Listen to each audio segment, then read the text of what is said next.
Bem, vamos lá. Análise pocket de Fluminense e Corinthians, que eu espero que seja pocket realmente.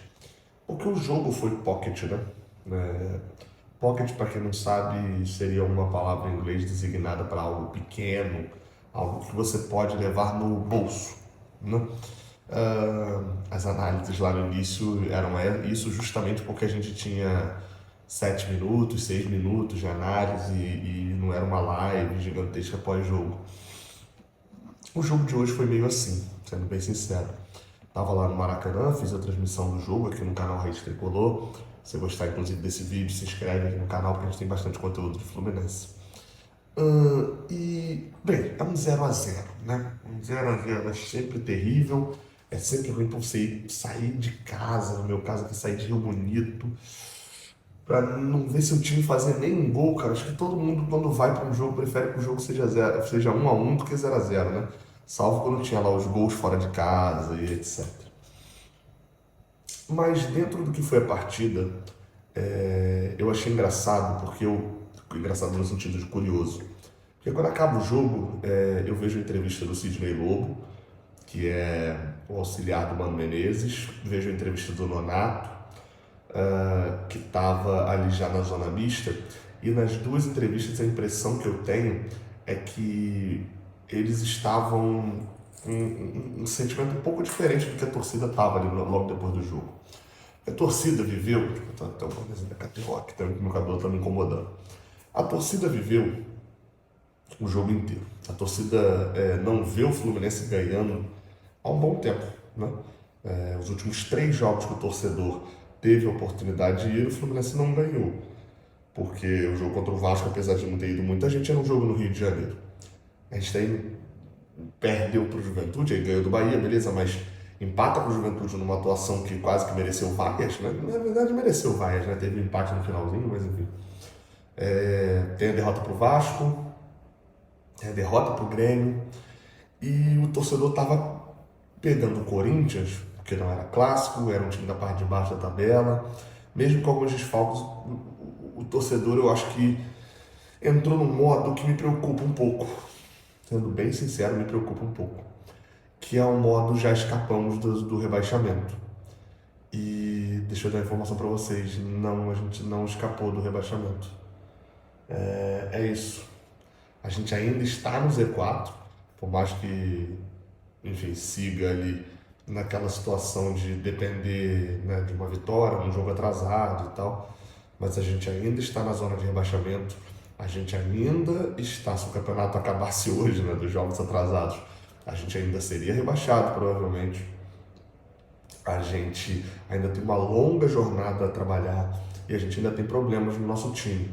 E eu acho que parte ali da forma como a gente está lidando com esse empate, acho que serve justamente para botar a gente um pouquinho nos trilhos. Não estou dizendo que o empate é bom, tá? Acho que não foi bom. Talvez esse empate contra outro time seria, mas a gente jogou contra Vasco e Corinthians, dois times que poderiam ser adversários diretos, e a gente deu 4 pontos para eles e a gente saiu com um ponto só. Obviamente isso é ruim, tá? É muito melhor para a gente perder para a parte de cima e ganhar da parte de baixo, porque são concorrentes diretos. Então o resultado para mim não foi tão bom. Mas eu entendo a lógica de quando o Sidney senta para dar entrevista, né, em nome do Mano Menezes, que estava suspenso, e ele fala: cara, a gente precisa continuar pontuando, a gente precisava pontuar, pontuar, pontuar. Eu entendo a lógica, porque, querendo ou não, ele está pensando: cara, a gente não perdeu, a gente continua pontuando, terça-feira tem decisão da Libertadores, e se der tudo errado, a gente fez um ponto agora e vai buscar a vitória contra o Atlético Mineiro fora e etc. Entendo, mas não concordo, porque, como eu falei, a gente desperdiçou pontos, a gente está sem vencer e a gente mostrou problemas, agora falando de dentro de campo, que eu olho para a sequência da temporada e me dá um pouco de medo. Óbvio, não ter Ganso e Arias, vá lá, né? É algo que acontece, é algo que a gente espera que não aconteça ao longo da sequência da temporada. Por outro lado, quem é o nosso lateral esquerdo hoje? O Diogo Barbosa vai ficar fora aí por baixo, até início de outubro. E aí? Até o início de outubro, o Diogo Barbosa vai estar de fora.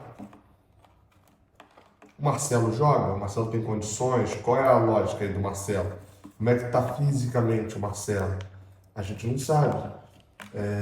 Você tem aí também um esquerdinha que entrou, né? Como eu falei, o problema não foi só o esquerdinha, mas que entrou e nitidamente sentiu um jogo mais difícil.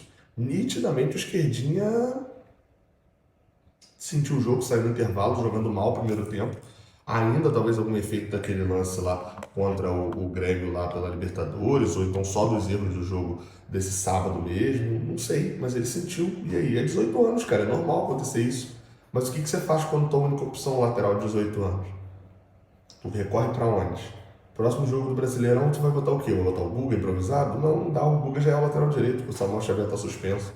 Então, algumas situações aconteceram assim que deixaram a gente com o pé atrás, na ponta. O que a gente faz? O Isaac fez um segundo tempo ok, mas um primeiro tempo também muito complicado. É o garoto ainda. Tu vai jogar essa responsabilidade nele? O Serna entrou, ficou meio ali, não aparecendo muito e tal, enfim. É um cara que fez uma boa estreia, fez alguns jogos ok, enfim, a gente precisa ver mais dele de campo para tirar a avaliação, mas enfim, a gente já sabe que ele não é salvador da pátria. O que é o Keno? Keno organizou duas boas jogadas pela direita, ele some, ele acaba com o jogo negativamente. Então a gente tem peças deficitárias dentro do nosso elenco. A partida do Samuel Xavier é vergonhosa, porque mesmo, foi falta dele no lance do gol. Foi, mas ele não era para ter tentado driblar. O cara podia ter desarmado ele sem falta. Mas ele errou ao tentar driblar naquele lance e a gente toma um gol que é anulado por conta, pela salvação ali do VAR, né, nesse ponto. Então,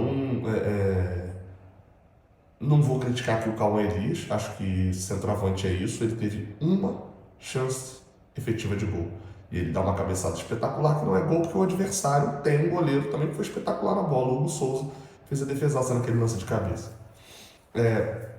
Vou botar uma culpa no Lima, mas sem tornar Lima o culpado. Não sei se deu para entender.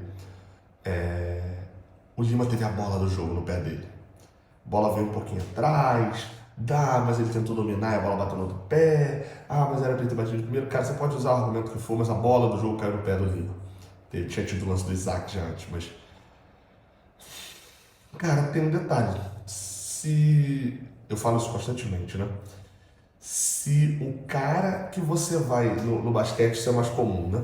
Se o teu cara das bolas paradas, se o teu cara que vai aparecer para poder escorar a bola do jogo pro gol vai para a mão desse, que vai pro pé desse cara, e esse cara é o Lima, teu time tem problemas. O Lima não é esse cara. No basquete, acho que chamam o cara do clutch, né? Acho que é isso, eu não sei, tô afastado do basquete há um tempo suficiente para não lembrar mais disso. Mas é o cara que faz o arremesso na hora justamente na hora que o relógio está fechando. Esse cara não é o cara normalzão do time. Essa bola não vai na mão do Cezinha. Você sabe quem é o Cezinha? Nem eu. Essa bola vai para a mão do LeBron. Essa bola vai para a mão do Steve Nash, né? Mais adepto ali da época que eu acompanhava mais. Então, assim, eu vou direcionar aqui culpa ao Lima, mas eu não torno o Lima o culpado, porque no jogo de hoje o Lima teve, no jogo de ontem, né, para vocês estarem assistindo, o Lima teve que assumir um papel de protagonismo que não é para ele ter dentro do Fluminense. Não é para ele ter. Mas ele precisou ter justamente pela falta do Arias, do Ganso, pela lesão do Germancano, e a gente pode ir assim numa série de outros jogadores que também estavam fora já naquele momento. O Lima como operário da bola, show, adoro ter elenco. O Lima como meu principal jogador, meu elenco vai cair um pouco no conceito. O fato é que o empate ele pode ser bom a longo prazo, ele pode ser ruim a longo prazo, mas ele é um resultado agridoce para esse jogo. O Fluminense empata, o Fluminense não leva gols, vinha voltando, né, a ter uma sequência levando gols. De certa maneira é até bem seguro, tem um ou outro problema ali só, mas o Corinthians também não consegue aproveitar. São dois times que iniciaram reações nesse segundo turno, então de certa maneira o empate é injusto, apesar dos dois times estarem lá na parte de baixo. Injusto no sentido de que os dois times poderiam produzir mais. Foi um jogo horroroso, no sentido de assistir, teve a emoçãozinha no final, mas no geral um jogo potencialmente interessante de se ver, mas que durante o jogo se mostrou um jogo fraco de se ver. É isso, tá? Prognóstico para os próximos jogos. Enfim, ao longo do domingo eu devo gravar mais um vídeo falando um pouquinho sobre a saída do Alexander, tem novidades já de valores. trazendo de repente mais algumas informações aí que são interessantes relativas a transferências e, claro, também em relação ao Ignacio, né? Que partidaça do Ignacio, hein? Que partidaça! Daquelas que entra na memória da galera. O Ignacio jogou contra o Corinthians mais do que o Serna entrou e jogou contra o Palmeiras naquele jogo, tá? Para deixar claro. Foi mais. Me empolgou mais. E aí, enfim, tem que ver essa reavaliação do domingo para ver o que vai acontecer com ela.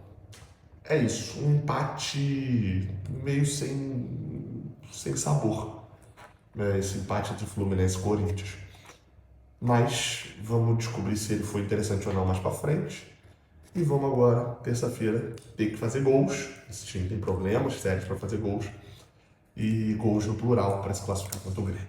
Tamo junto, não esquece de deixar um like aqui embaixo, tá? E de se inscrever aqui no canal. Valeu!